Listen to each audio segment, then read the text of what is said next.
3:06. Desde luego que después de convertir el plomo en oro, Richard Chanfray se convirtió en una figura cotizadísima en la España de los 70. Pero quedaba un último acto, y un acto más privado, como para demostrar su poder al propio Íñigo. Eso nos contó José María Íñigo, ni más ni menos, a quien rendimos homenaje esta noche en el Túnel del Tiempo, en torno al último alquimista. Porque, Diego, hay un episodio que tiene que ver ya con si el alquimista busca la piedra filosofal y la transformación del material innoble en oro, ni más ni menos, también busca la eterna juventud o la posibilidad de resucitar a los muertos. Y hay algo de eso en la siguiente historia, ¿no? Sí, porque Richard Chanfray, como buen Saint-Germain, se declaraba inmortal. Luego tenía ese secreto y se lo quiso demostrar a Íñigo en ese primer viaje que comentábamos antes a París. En esa ocasión, Íñigo, repito, junto a Jesús Torbado, fue testigo de cómo este hombre inyectaba, inoculaba una especie de elixir de la vida a un perro que en aquel momento estaba muerto, y que, según cuenta Íñigo, ocurrió algo, bueno, sorprendente. Es curioso porque ¿qué hacía esta gente con un perro muerto? Que también es un poco extraño, ¿no? Tener un perro muerto, desde luego es extraño. Pero Íñigo nos lo contaba además en Cuarto Milenio como algo vivido, algo real, algo que le desestabilizó, que estaba allí. ¿Qué es lo que pasó? Esto. Sí, él nos enseñó un documento del Instituto Pasteur en el que decía que el líquido que se les había entregado no estaba compuesto por material conocido por los científicos de ese instituto. Eso ponía el papel. Y preguntado qué es lo que era, él dijo que era el elixir de la vida, el líquido de la vida, el agua de la vida, una historia parecida, y que, en fin, podría hacer revivir a los muertos. Claro, en fin, no era para sonreír, pero casi. Y él propuso hacer una prueba, evidentemente no con un ser humano, sino con un animal, con un perro. Y lo hizo con un perro muerto, al que evidentemente estaba muerto, y le inyectó el líquido en cuestión, y al cabo de unos minutos empezó a moverse, a temblar, unos estertores, como si fuera se puso de pie, que dio unos pasos y murió. Vamos, y se volvió a caer.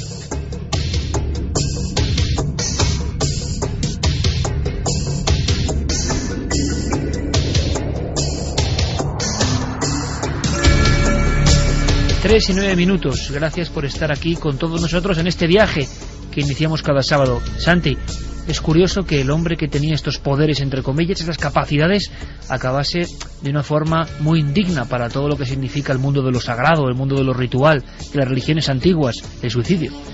Sí, pero es curioso porque también encaja con esa serie de historias a las que me refería antes. Todos estos pícaros que en el siglo XVI, en el siglo XVII, en el siglo XVIII fueron contactados por los adeptos alquímicos para difundir su obra, todos, absolutamente todos, acaban mal. Muertos, torturados algunos por reyes ambiciosos que querían sacarles un secreto que no tenían, o, como es el caso de Chanfray, suicidados después de verse agobiados por las deudas de un tren de vida que ya no podían mantener. El maestro Vangelis nos sirve para un expediente que es histórico, de lo más histórico, por eso está en la cabecera, que puede recordarse en el Túnel del Tiempo. La polémica Uri Geller. ¿Qué hay que saber para todos estos jóvenes que nos rodean aquí de qué pasó esa noche prodigiosa, con un montón de escándalos, con, dicen, 19 o 20 millones de personas observando a este joven israelí? Y portada además en la mayoría de los diarios españoles, lo comentabas antes. Bueno, Uri Geller estaba en España invitado por su editorial en aquel mes, a principios de septiembre de 1975, porque él estaba presentando en España su autobiografía, que se llamaba Mi fantástica vida. Mi fantástica vida. Íñigo lo invita a directísimo para ver, bueno, qué es capaz de hacer este hombre que dice tener poderes psíquicos, y se produce, creo que uno de los fenómenos sociológicos a nivel televisivo más importantes que han ocurrido en este país. Según cifras que dio el propio Uri Geller, a los pocos días, a los 2 o 3 días de aparecer en televisión, había colas de 10.000 personas esperando para que este hombre les firmara su libro.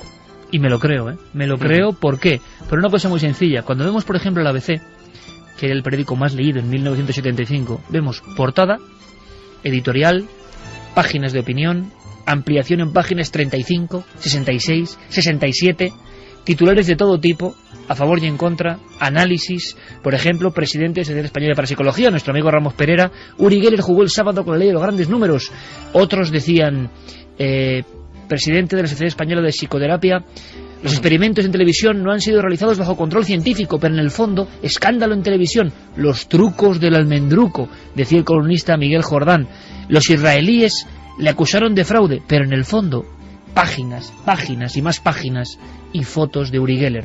Por lo tanto, lo de 10.000 personas me lo creo perfectamente. ¿Y qué había pasado esa noche para tanto revuelo, para ese momento de la historia de la televisión en España? Pues tenemos dos objetos principales. Tenemos por un lado relojes que estaban estropeados, relojes que no funcionaban y que bajo, digamos, los auspicios de Uri Geller volvieron a la vida, al menos durante un tiempo. Se trata de un corte breve, porque es lo que se ha podido recuperar, pero yo creo que lo suficientemente evidente como para recuperar el espíritu de euforia, ¿no?, que reinaba en aquellas emisiones. Fíjate, bueno, lo voy a comentar ahora después del corte, Diego, pero a mí este corte, que apenas son 10 segundos, me ha puesto los pelos de punta, te lo digo sinceramente, porque me he imaginado lo que era eso. Lo que fue aquel acontecimiento, los relojes funcionando. Uri había pedido a las personas, 20 millones de personas, imaginaos por favor, que cogiesen relojes rotos que ya no andaban, aparatos que se habían prácticamente agotado por las pilas, lo que sea, y que siguiesen ciertas pautas muy sencillas con él frente al televisor. Y claro, ¿qué puede haber más fuerte? Este corte es historia, absoluta historia. 2, 3, ¡funciona! Now, everybody at home, todos check en your watches. Miren sus relojes en casa. If something happened to you, Algo ha pasado. call us. Si algo ha pasado, llámenos por favor.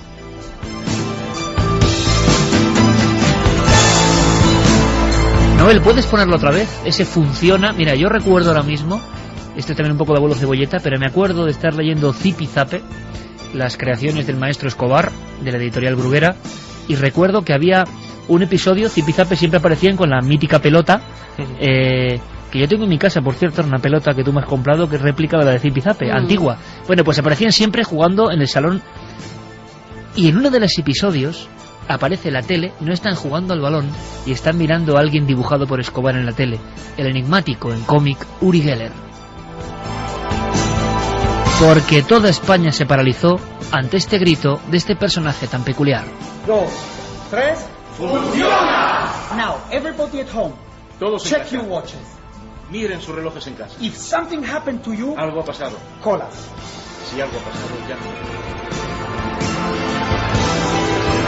Llámenos. Así terminaba Uri Geller y las centralitas se colapsaron, Diego. Sí, y nombrabas antes a Juan Ramón Otaola Santibáñez, que era presidente por aquel entonces de la Sociedad Española de Psicoterapia Analítica, cuya opinión, leyéndola hoy, a mí me ha llamado bastante la atención. Le pregunta el reportero si podría haberse dado el caso de una hipnosis colectiva a través de la televisión. Qué maravilloso sería eso. Sí, y él dice, bueno, podría ser, si no hipnótico, si sugestivo. No fue lo único que Uri Geller hizo aquella noche. Hizo uno de esos momentos que se ha recordado en otras películas, en escenas, doblar metales. Sí, exacto. Como tú dices, se ha recordado hasta el punto que incluso en 2008, hace apenas 2 años, Uri Geller protagonizó en España un anuncio de una conocida marca de helados en la que esa cuchara volvía a doblarse al coger ese nuevo helado. Fue algo absolutamente espectacular, ¿no? Lo de las cucharas. Cómo este hombre... truco, no truco. Íñigo muchas veces ha defendido que no era un truco porque a él mismo le dobló aquella noche su llave y no pudo irse a su casa, la llave del coche. Íñigo me ha contado a mí que paró las escaleras de un centro comercial en Madrid. Sí, sí. Las paró. Sí, sí, es una cosa sorprendente. Aquello ocurrió, como decimos, en septiembre de 1975 y es uno de esos audios que forman ya parte no solo de la sintonía del túnel del tiempo, sino de la historia casi no solo de la televisión, sino antropológica de este país. Sí, señor. Aunque en más de una ocasión me ha repetido que es difícil cuando lo tiene que hacer por orden o mandato, en este caso nuestro. Speaking. You see what's happening, the metal is being melted down. Dice que el metal se está fundiendo. And soon it's going to become like plastic. Y dice que pronto se convertirá en algo así como plástico. Concretamente esta cuchara que tengo en la mano es nueva totalmente. The reason I'm doing this, stroking the thin part, because it's fast. Yes. Dice que la razón por la cual está... Yes, you see, it's becoming plastic. Adiós. You see? Que está flotando, It's becoming very, very plastic, and there's no heat. No hay calor. It's breaking also. Dice que se va a romper. You see? The metal is being melted down. Que se funde el metal. And touch it, there's no heat. Look. No. Dice que no hay calor, efectivamente, no hay calor. You see, there's no heat. No hay calor. Insisto en que les cuente a ustedes que no hay calor, que no hay ningún tipo de calor aquí. Also, the phenomena is if you try to push it.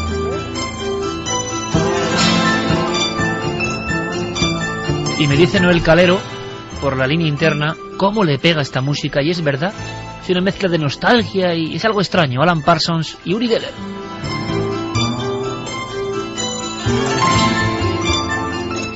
Y al final la polémica, al día siguiente toda la prensa, la televisión, las radios, hablando de cómo este israelí podía haber hecho esto. Y nadie acabó de resolverlo del todo, a favor, en contra, pero se sigue guardando su secreto, Uri Geller.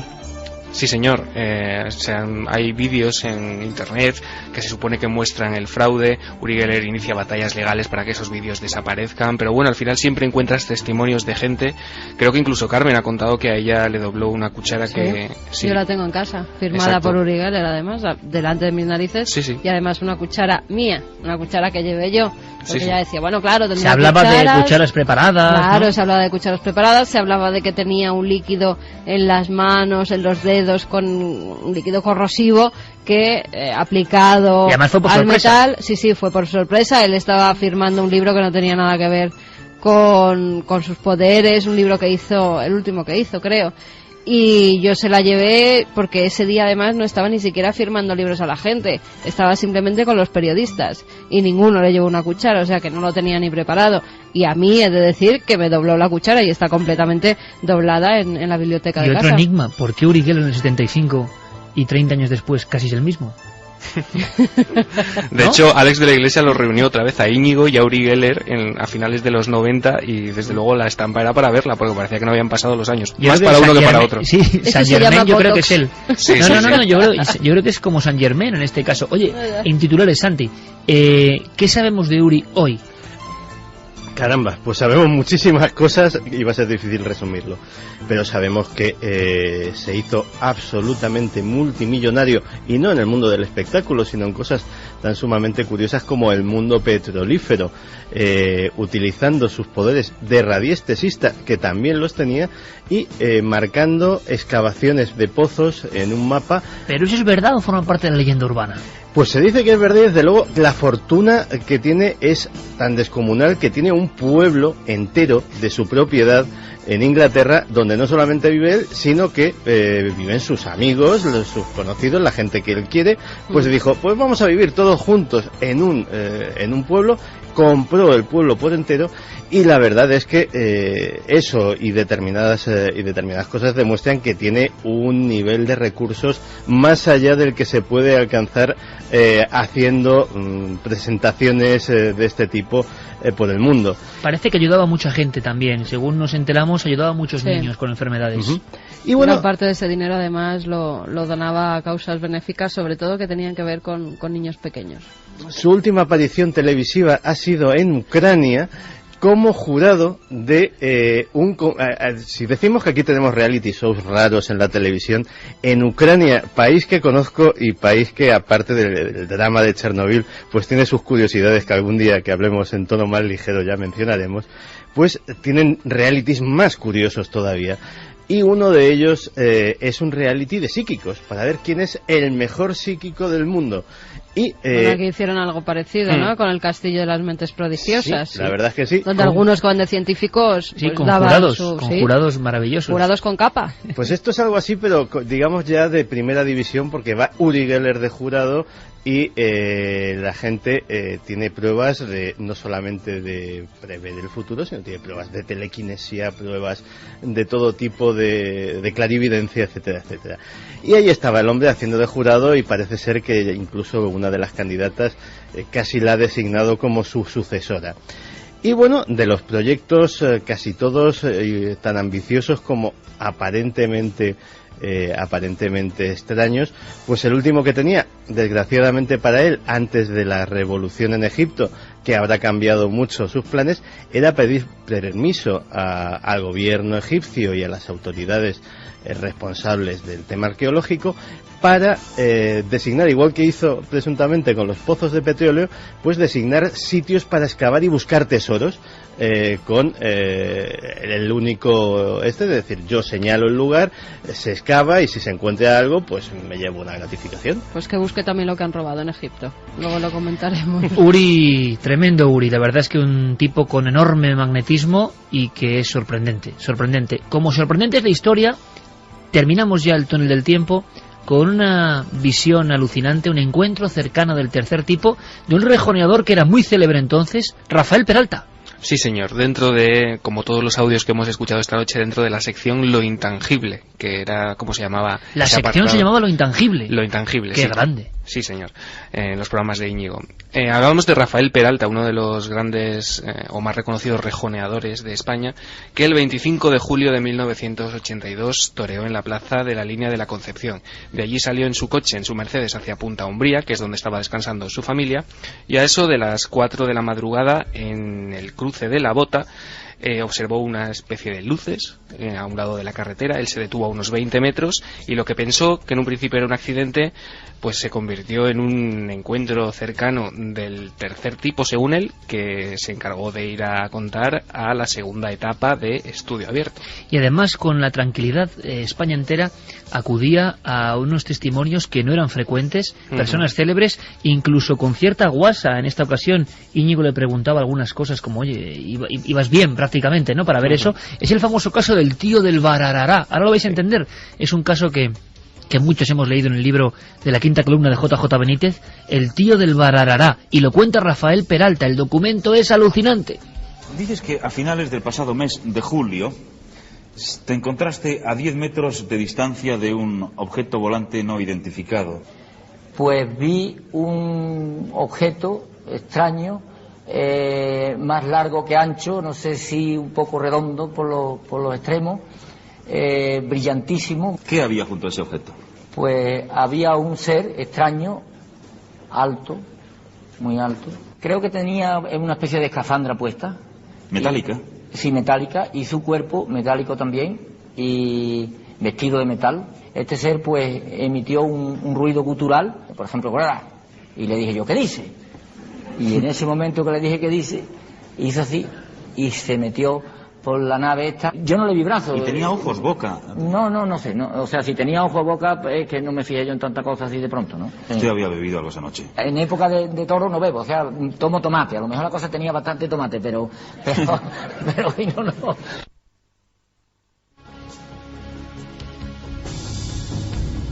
Auténticas risas, pero con naturalidad, con normalidad. El caso del verdad. Este hombre es muy grande, o sea, porque dice, y le dices, ¿pero qué dices? O sea, es que me parece y en época de toro no bebo, el resto del año sí. El caso de Rafael Peralta, de verdad que es un caso interesantísimo, por cierto, y no tan conocido. No tan conocido. Benítez lo recogió en su libro con un dibujo como de un auténtico robot en el cruce. Es parte de la historia, nuestro homenaje a Íñigo, al maestro Íñigo, que ha hecho tantas cosas en televisión y que es parte de la historia. Y me han escrito, Diego, que lo sepas, periodistas míticos, tanto lo han hecho para la hemeroteca de Cuarto Milenio como para el Túnel del Tiempo. ¿Y sabes lo que me decían algunos reporteros de la Gaceta del Norte, como Suárez Alba o tantos otros? Un poco gracias, ¿no? Gracias por acordaros de nuestro trabajo, porque lo hicimos con mucha ilusión. Y a mí eso, de verdad, me enorgullece. Qué honor, sí, señor. Qué bien. Y muchos, no unos pocos, muchos. ¿Qué te parece si como lección acabamos, Diego, con una frase que vale para mucho? Íñigo conoció una fama durante muchos años y también conoció otra cara, y lo cuenta como un auténtico maestro. Es que es duro, realmente es duro, aunque no quieras tú, el no puede ir a ningún sitio, todo el mundo te conoce, todo el mundo te halaga, todo el mundo tal. Y cuando eso se acaba, porque se acaba el programa simplemente, el teléfono no suena, ya no te envían una maldita entrada para ir al cine, los libros que te mandaban las editoriales no llegan, los discos tampoco. Y joder, pues me habré muerto yo, a ver si estoy muerto. Pues si eres un muerto vivo, o un vivo muerto, porque ya no eres nada. Y cuando la gente te pregunta, usted ya ni tiene programa, ¿no? Yo no tengo nada. Pero bueno, yo tengo otras cosas. Yo afortunadamente siempre he tenido, porque he entendido desde el primer día que la fama y todo esto es muy efímero y que puede acabar en cualquier momento, aunque lleves 40 años en ello. 3:26, especial homenaje a Íñigo, directísimo, estudio abierto, y qué palabras tan sabias. Pero no lo dice con sabor, yo creo, que de derrota. Hay que escuchar bien, ¿no? Las palabras y cómo suenan. Lo hace, pues, siendo alguien que conoce muy bien lo que es el percal de la fama y no la fama, y que no vive para la fama, sino que le llega porque hace su trabajo. Por eso Íñigo sigue haciendo muchas cosas, pero hasta se toma con humor negro esa circunstancia, ¿no? Esa gente, ya no tienes programa. En fin, bonito colofón para un túnel absolutamente inolvidable. Diego Marañón, compañero, hasta el próximo. Un placer, Iker, hasta la próxima. ¿Cómo ves la encuesta, Carmen? Porque entramos en el paralelo del 11S.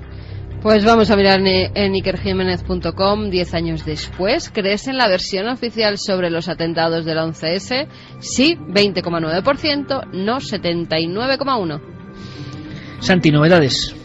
Pues hace unos días una revista muy prestigiosa y muy conocida y muy crítica también con todo lo que es la política exterior estadounidense, que se llama Foreign Policy Journal, revista de política exterior, publicó un reportaje de Michael Fullerton sobre el 11S. Michael Fullerton es uno de los promotores de una iniciativa que se llama Científicos en pro de la verdad del 11S. Es algo así como la secuela de otra ya gran, y esta ya no tan recién creada, asociación, que es Arquitectos e Ingenieros por la Verdad del 11S, que hacen una labor divulgativa de lo que ellos consideran que es la versión técnicamente correcta, porque ellos son técnicos, son, como dice su nombre, arquitectos e ingenieros que ven una serie de anomalías en el asunto. Y Fullerton y sus colegas deciden crear lo mismo, pero desde el punto de vista de los científicos, y intentar señalar las anomalías científicas que ellos ven en la versión oficial del 11S. Científicos para la Verdad del 11S es de reciente creación, tiene unos 70 miembros actualmente, arquitectos e ingenieros más de 1000. Y bueno, pues en este artículo hacía un repaso de lo que él creía que eran los fundamentos científicos del asunto del 11S hasta ahora. Y realmente me parece que es el momento, aprovechando este artículo, de hacer un repaso de todas estas anomalías.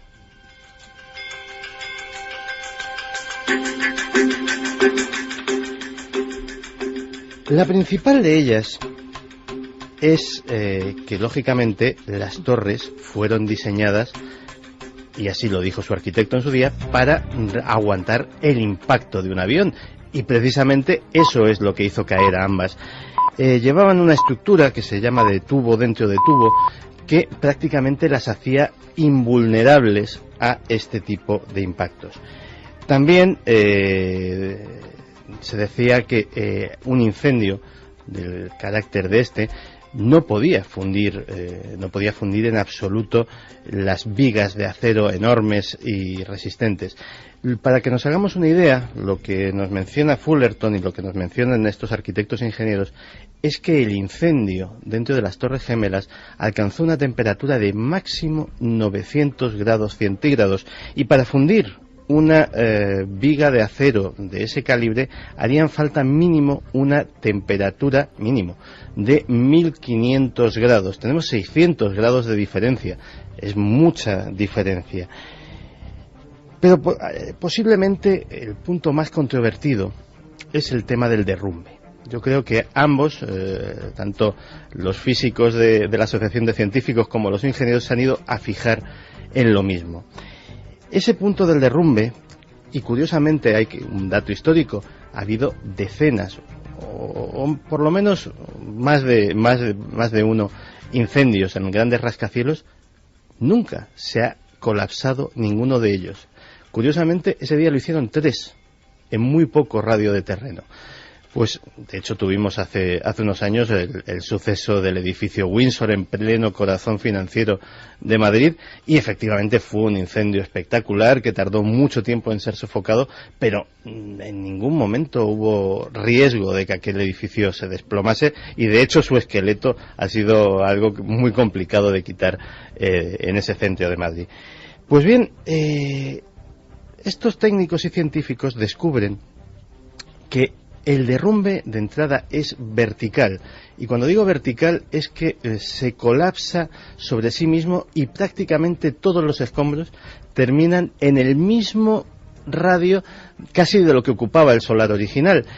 Para que nos hagamos una idea, que eso suceda así es algo que a los técnicos, y lo mencionan los arquitectos, que a los técnicos en demoliciones de edificios que tienen que ser tirados abajo, bien por razones legales, como ha pasado muchas veces en la costa española, o bien simplemente para edificar otra cosa encima, pues requiere un estudio, requiere una planificación, y no es fácil. Es decir, estos técnicos en demoliciones tienen que ser muy cuidadosos a la hora de cómo colocan sus cargas, de cómo planifican ese derrumbe, para que el edificio no se caiga y se lleve por delante pues otros edificios de los alrededores.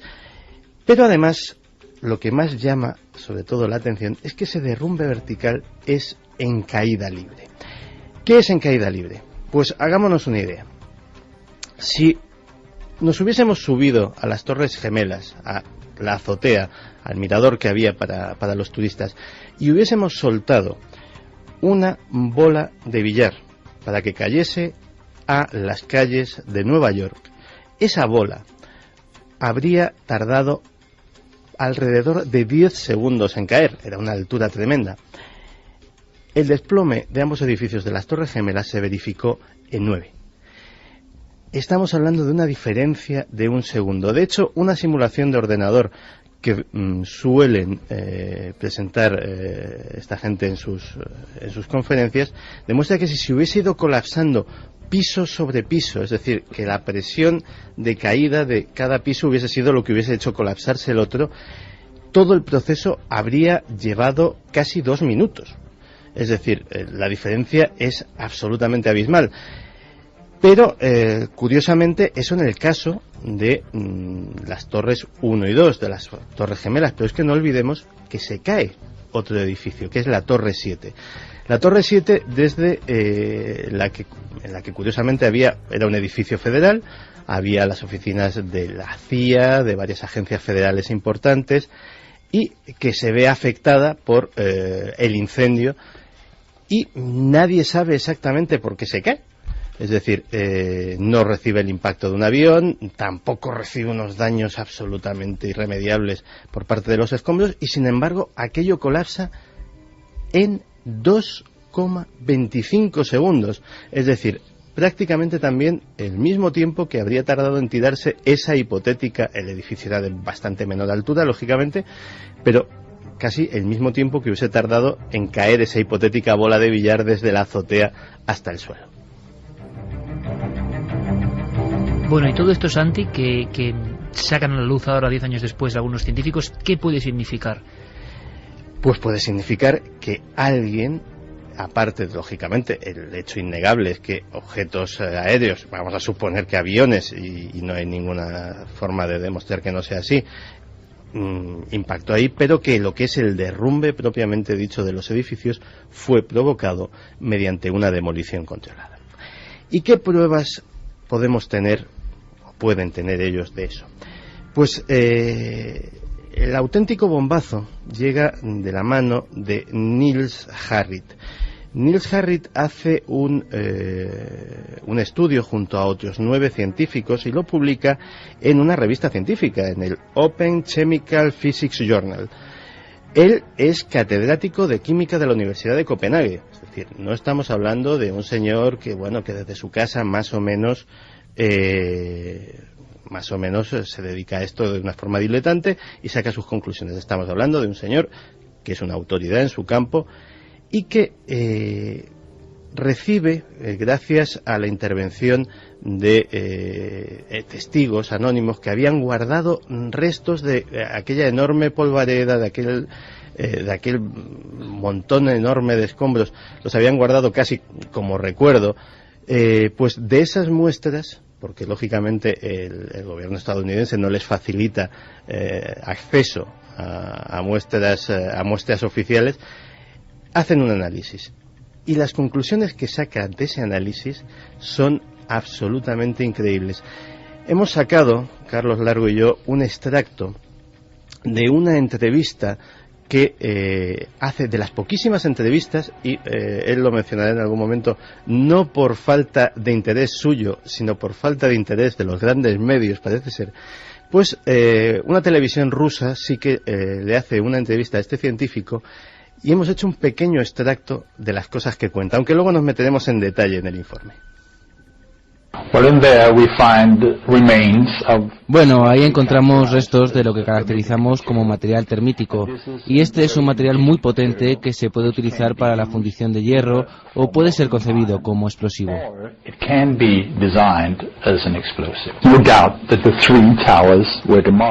No cabe duda de que las 3 torres fueron demolidas el 11S.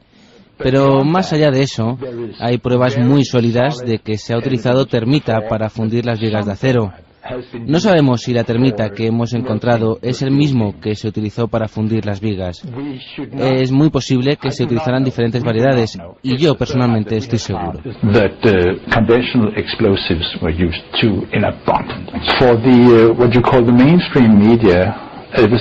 Por parte de lo que ustedes llaman los principales medios de comunicación, ha habido un silencio sepulcral, a excepción de 2 entrevistas que he hecho en la televisión danesa. Se ha hecho público en Internet en una medida que no había previsto. Sin embargo, a nivel oficial, a nivel organizado, tengo que decir que hay un gran silencio.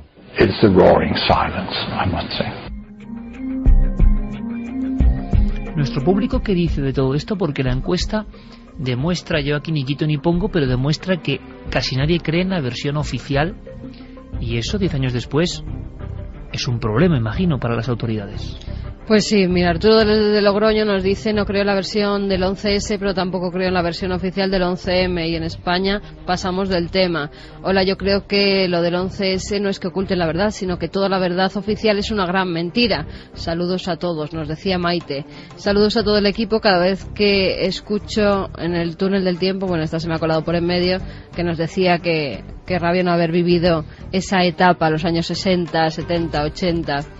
Hola, no me creo la versión oficial del 11S ni tampoco la del 11M, solo la terrorífica cantidad de coincidencias entre ambos casos me hacen sospechar que hay algo más, sea lo que sea. Es curioso porque quizá cambiando la sigla, hay que decirlo por lo que estamos recibiendo aquí a estas horas, a las 3:39, si llegamos a poner la pregunta con 11M, igual la encuesta será lo mismo, que casi nadie se cree la versión oficial. Nos lo comentaba Sergio de Madrid, y además apuntaba que a día de hoy tiene una imagen más clara de lo que ocurrió, y ojo, no digo pudo ocurrir en el 11S, pero espero, por la parte que nos toca, que algún día podamos conocer toda la verdad de lo acontecido en España aquella mañana de marzo de 2004.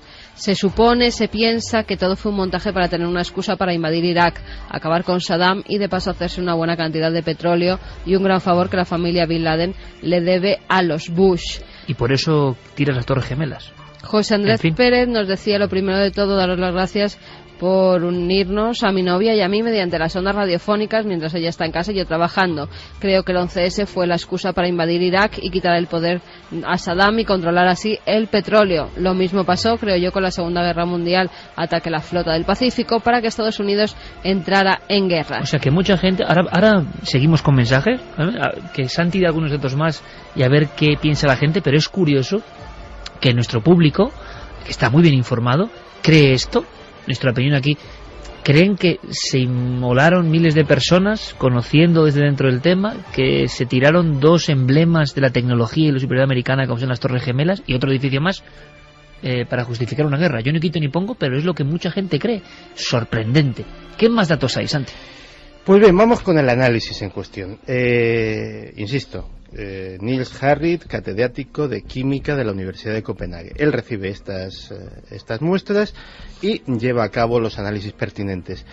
Y descubre al microscopio que, mezclado con el polvo, el cemento, etcétera, etcétera, hay unas micropartículas de un color entre rojizo y grisáceo que no tendrían que estar ahí, que no corresponden a ningún componente del edificio, por decirlo de alguna manera. Y se centra en el análisis de esas partículas.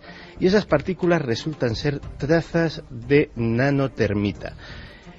Estamos hablando de un explosivo muy potente que puede ser, según cómo sea manipulado, puede ser utilizado como un potente incendiario o como un alto explosivo. Básicamente su capacidad es generar altísimas temperaturas. Sería, por ejemplo, el explosivo ideal para derretir pilares de acero, por ejemplo. Así pensando mal, ¿no? Y ese explosivo tiene una particularidad, porque claro, aquí estamos diciendo, mira, son unas muestras que a fin de cuentas han llegado de ciudadanos, que bueno, se podían estar contaminadas. El gravísimo problema es que estamos hablando de un explosivo militar. Es decir, nadie puede, ni siquiera en una mina, digamos por caso, decir, no, yo voy a comprar nanotermita para engañar a este buen señor y colocarla ahí. No, estamos hablando de algo muy exclusivo, muy difícil de obtener y que sin embargo aparece en esas muestras. Entonces, claro, Niels Harrit, su equipo, los arquitectos e ingenieros, los científicos por la verdad del 11S, etcétera, etcétera, señalan sobre todo a un culpable del ocultamiento, y es el Instituto de Estándares y Tecnología de Estados Unidos, que es el encargado, es una agencia federal a la que se le encarga en la investigación sobre el 11S hacer el estudio técnico. Y pasa como con el caso de la Comisión Warren y el asunto JFK, que un montón de obviedades, de cosas de sentido común, como las que acabamos de citar, no solamente son pasadas por alto, sino que algunos pasajes de ese informe son contrarias a la versión que sería más lógica. Como dice Niels Harrit, en pura ciencia, la explicación más sencilla tiene que ser la cierta, o por lo menos es la que más posibilidades tiene de ser cierta. Si tú elaboras una teoría muy compleja para explicar algo muy sencillo y que tiene una explicación mucho más simple, algo está fallando en tu teoría. Pues es de eso concretamente de lo que acusan a esta agencia federal.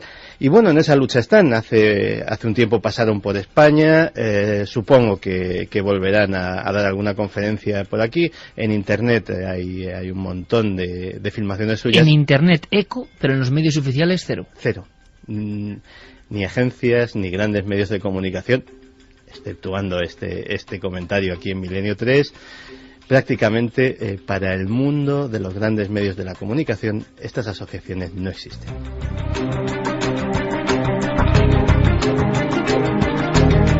Ahora escucharemos la voz de los milenarios, porque a mí me sorprende, 10 años después, la teoría aplastante, clarísima para todo el mundo. Algo pasa ahí, algo pasa ahí. Vamos a ver qué pasó un día como hoy. Vamos con las efemérides de Carlos Largo. Me comentabas que había alguna cosa que tiene que ver con Egipto, ¿alguna novedad de las piezas robadas? Sí, han encontrado una de las piezas robadas que estaba junto a un contenedor de basura. Se ve que los ladrones no sabían qué hacer con ella y la dejaron ahí. Un estudiante de 16 años la ha encontrado y la ha devuelto al museo, pero hay todavía 18 piezas que siguen sin aparecer. Las 18 piezas perdidas. Más se cree que han saqueado algunas tumbas también, y por el momento no se sabe qué piezas se han podido llevar. Estamos en un momento, ¿verdad? Estamos en un momento donde están pasando tantas cosas. Bueno, y mañana abren ya el Museo del Cairo. ¿Mañana? Mañana. Bueno, nos alegra ya que lo hoy, abran. ya a estas horas, domingo. Bueno, pues a estas horas domingo, de este día concreto de febrero, ¿qué pasó tal día como hoy, Carlos Largo?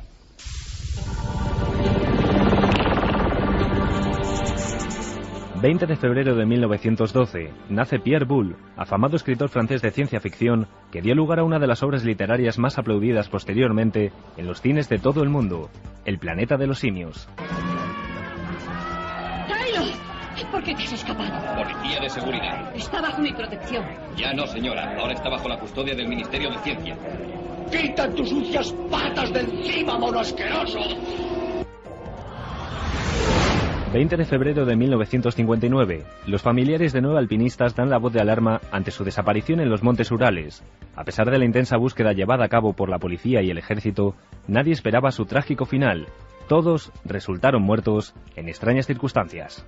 Según la autopsia, las víctimas habían fallecido entre 6 y 8 horas después de ingerir su última cena. Las muertes se habían producido por hipotermia.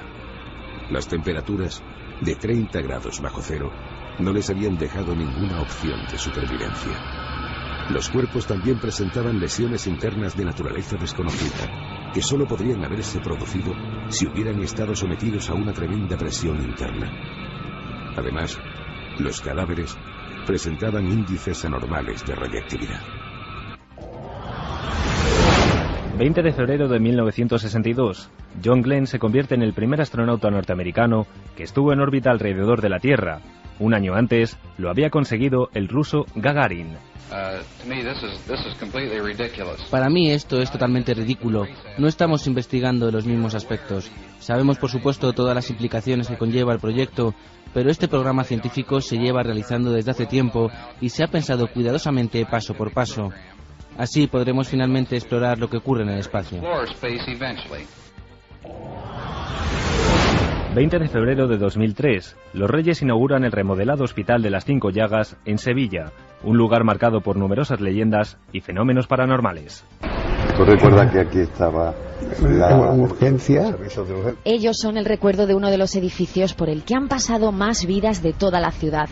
Solo 3 familias tenían sus casas dentro. La de Rafael era una de ellas. Su padre se ocupó de la administración en los 50 y hasta su cierre. En esta galería forman parte de la historia mía dentro de este hospital. Pero también los hay quienes relacionan este edificio con su propia leyenda, como la del espectro de Sor Úrsula. Para los que han vivido aquí, ella salvó muchas vidas gracias a su gran sentido de la disciplina y el orden. 20 de febrero de 2005, la efeméride de Milenio 3. La nave del misterio realizaba un dossier especial sobre profanaciones en cementerios españoles.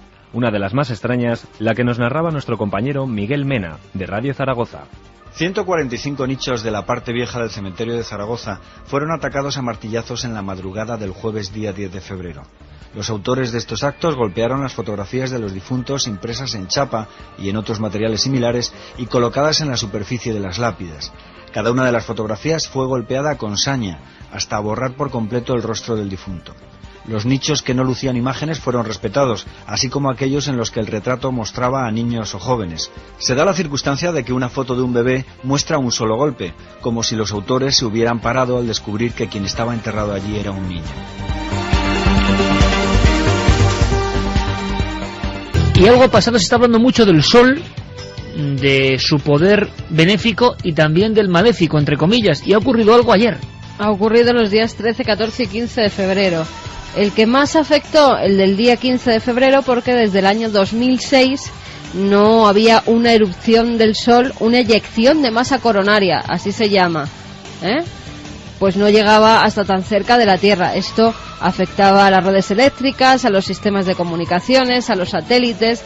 En 2006 ya pasó, cuando se cae la red, por ejemplo, de Internet, que la gente decía que no funcionaba, bueno, pues era por una masa coronal, que estaba demasiado cerca de la Tierra, y hasta tal punto, Iker, se producen estas masas, estas llamaradas del Sol, pues bueno, que hay que tenerlas controladas, o eso es lo que dicen los científicos, porque es peligroso si se acerca demasiado a nuestro planeta. Se está mirando mucho al Sol como elemento que puede afectar a la Tierra. Se habla de tormentas solares. En los últimos días se ha incrementado. Se habla también de un periodo en el que no hemos tenido manchas solares. Recientemente se ha hablado de 2 agujeros, o eso han dicho, en la superficie solar. Preguntamos, por supuesto, al director de la Sociedad Astronómica Española, nuestro amigo Miguel Gilarte, porque dice que esto puede ser, pero un auténtico peligro. Bueno, pues hemos vivido una época en los últimos años de una inactividad solar total, desconocida desde hace decenas de años, pero ahora el Sol vuelve a resurgir con impactantes llamaradas, cientos de veces más grandes que nuestro planeta. Si una de esas llamaradas gigantescas fuera en dirección a la Tierra, los efectos serían muy negativos. Si nos cogieran de lleno, nuestras telecomunicaciones desaparecerían.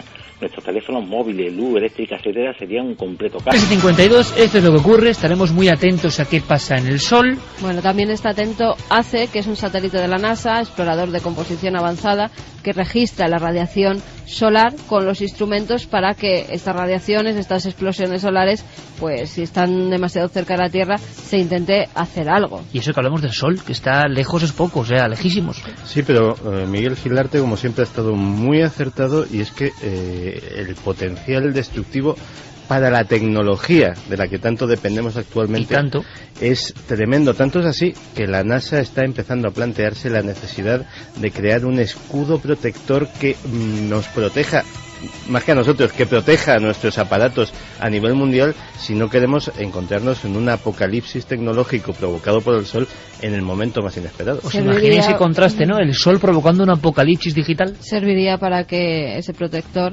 de la Tierra serviría para que 24 o 48 horas antes se pudieran desconectar todos aquellos instrumentos que quisiéramos y no afectaran así. Venga, vamos con los mensajes de nuestra audiencia. Pues vamos con los mensajes. Chema de Gran Canaria nos decía: los pilares de acero de la estructura de las torres estaban cortados en diagonal, evidencia de que fueron preparados previamente para ser derribadas ex profeso y de forma controlada. Hay controversia con eso, porque efectivamente hay fotografías, pero hay quien dice que esos cortes que aparecen en las fotografías fueron provocados por los bomberos después durante las tareas de desescombro.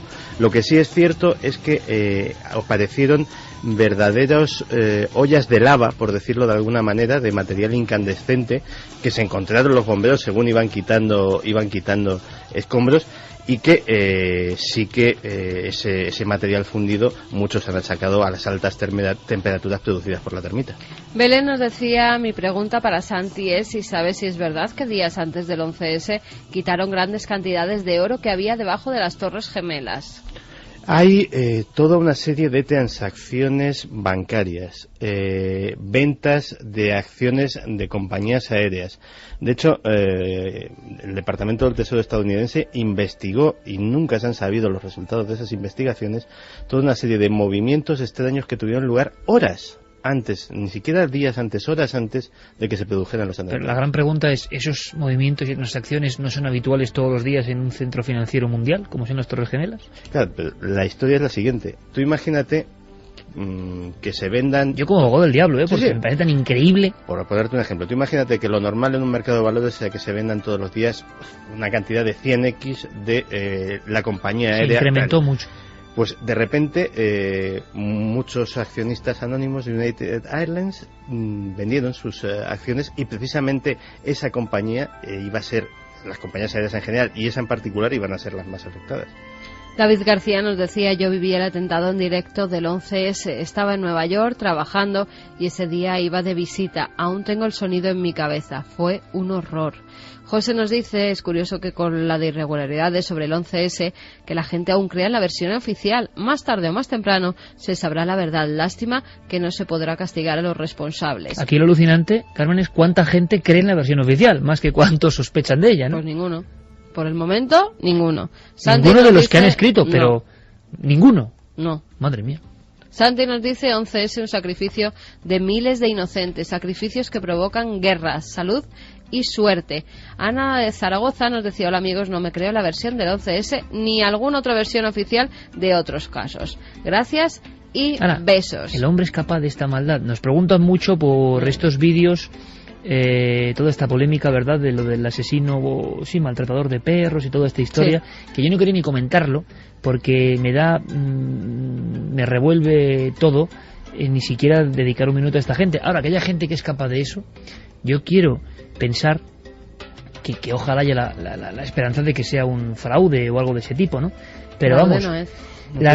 La red tiene la posibilidad única de hacer algo, de hacer algo y demostrar lo potente que puede ser. Hay que tener cuidado porque ponerlo en manos de la justicia. Claro, porque imaginaos con este sádico que maltrata cachorros, que en fin, ya está todo dicho, o que ha hecho este aspaviento y lo ha mostrado.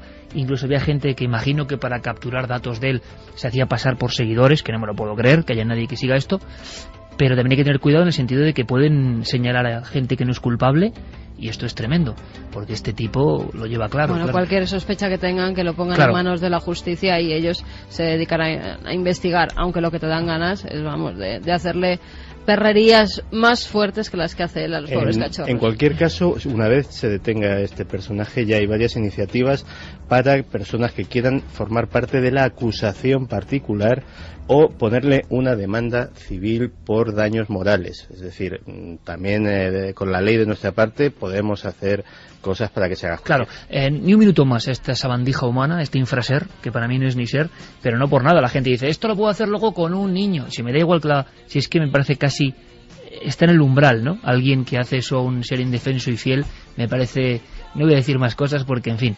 Bueno, un abrazo para Juan Francisco, que esta semana nos estaba escuchando. Dice que es el peor programa, el más triste que ha escuchado nunca, porque su perro Bola ha muerto justo esta semana y que lo escuchaban siempre juntos y le echa mucho de menos. Y es curioso que en la misma humanidad, me dice a veces Javier Sierra, que sigue con su promoción del ángel perdido y que estará con nosotros la próxima semana, que parece que es que hay diferentes humanidades. No es muy fácil entender cómo hay gente que despierta cierta sensibilidad a los animales o a lo que sea, y luego otros que se comporten de esa forma, ¿no? Decía el sabio, hay más diferencia entre un hombre y otro hombre que entre dos animales de diferente especie. Me parece una frase muy acertada. Pero para mí, sinceramente, maldición. Vamos con los ganadores de Mother. Media 3 nos enviaba esta película de terror japonés, thriller, asesinatos. Bueno, ganadores, Josemi. Pienso que hay muchas enfermedades que son ensayos genéticos que se les han ido de las manos. Javi Millán de Madrid. Hola, buenas noches. Estoy siguiendo paralelamente el programa en internet y he encontrado multitud de artículos, entre ellos uno que indica que en Estados Unidos están investigando la posibilidad de crear priones sintéticos. Exactamente, ¿Puede ser esa una noticia. forma de crear una contramedida para las enfermedades priónicas letales? Ojalá, pero la noticia era de un prión sintético. Belén nos decía, buenas noches, mi pregunta, los priones de nuestro cerebro, los no contagiados, ¿qué función tienen? Gracias por hacer que los domingos nos levantemos un poco menos ignorantes. Pues son proteínas que incluso protegen lo que sería el sistema neuronal, pero algunas cambian. En fin, nosotros hemos intentado aprender esta noche. Un abrazo también para Luis, que nos escucha desde un barco en pleno océano Índico. Oh, vaya lugar. Oye, Luis, ojo visor, que igual los ovnis están cerca, ¿eh? Y si no, a mirar las estrellas, que es maravilloso.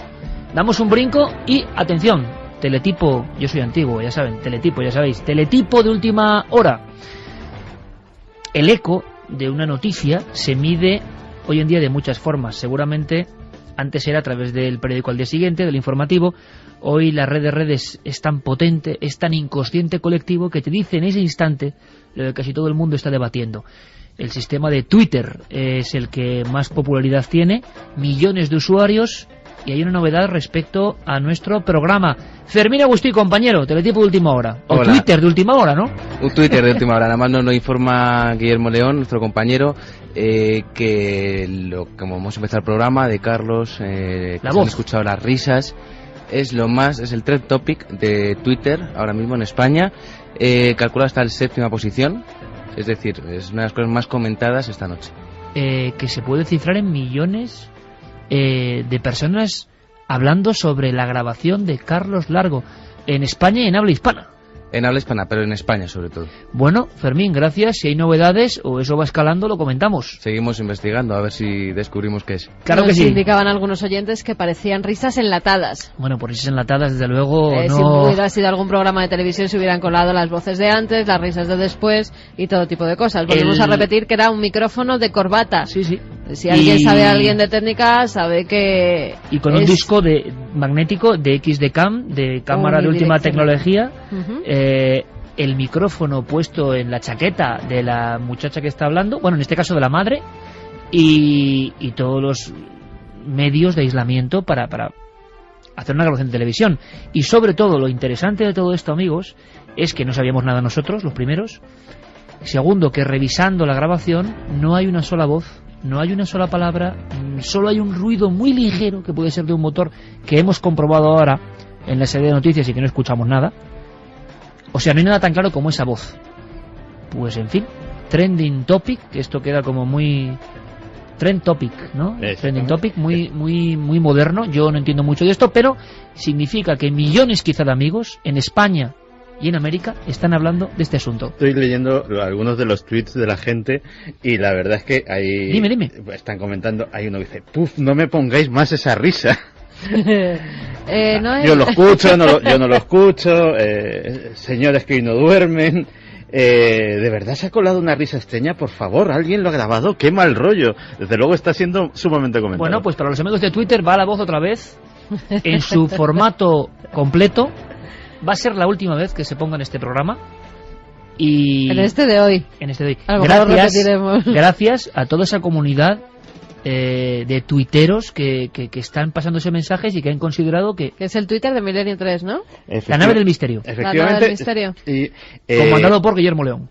Y claro, ya acabas de anunciar y automáticamente viene la reacción. Otra vez las risitas, ¡qué miedo! Sí, claro. Pues ahí van, porque de verdad es la primera vez que algo nos ha sorprendido de esta forma, de esta manera, y queremos saber qué es. Si tenéis alguna idea de qué puede ser, de qué suena, pues estamos dispuestos, queremos investigar. Esto es como nos pasa con las fotos de Cuarto Milenio. Nosotros queremos resolver el misterio, pero esta vez el misterio de verdad nos ha pegado fuerte. Carlos Largo, caso en Valencia, grabaciones que hemos repasado antes tranquilamente aquí en la radio, la ventana cerrada, grabando, y de verdad yo no puedo olvidar la sensación. He mirado a Santi el primero y luego a Javi, y nos hemos quedado así diciendo, bueno, ¿pero qué es esto? Y yo primero he pensado, ¿cómo han grabado estos? Con alguien riéndose, pero esa risa era como demasiado presente. En fin, como un poco psicofónica, sinceramente. Vamos a escucharlo. Como si hubieran dado un bofetón grande, y mamá es el hombre, ella siempre decía que era un hombre. No cabe la menor duda, amigos. Ahí está, así es el misterio. No sabemos qué es, pero así es el misterio. Y nos sorprende mucho, y nos apasiona que ocurra, y que ocurra en directo, como debe ser. Amigos de Twitter, gracias, Guillermo León.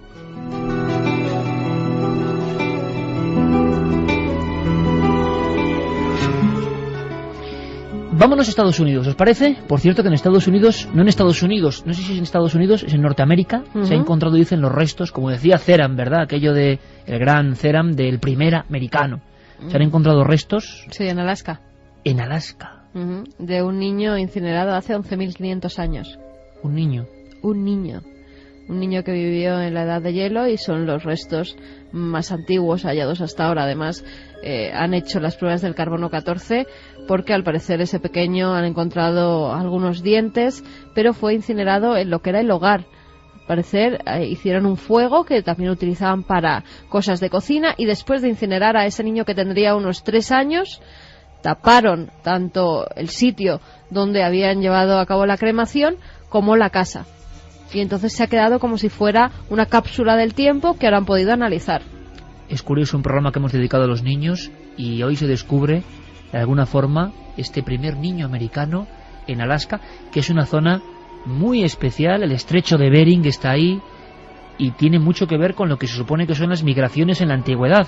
Lo ha publicado además la revista Science Seeker, y dicen que se trata de los restos humanos más antiguos encontrados en el norte de América, y el segundo niño más joven de la edad de hielo hallado en el continente. Esto daría para mucho, Javier, pero una vez más las manillas del reloj, de lo que se suponía, de lo que a veces es dogmático, que van retrasándose, la arqueología como fuente de sorpresas, a ver si hay sorpresas cada vez más gordas.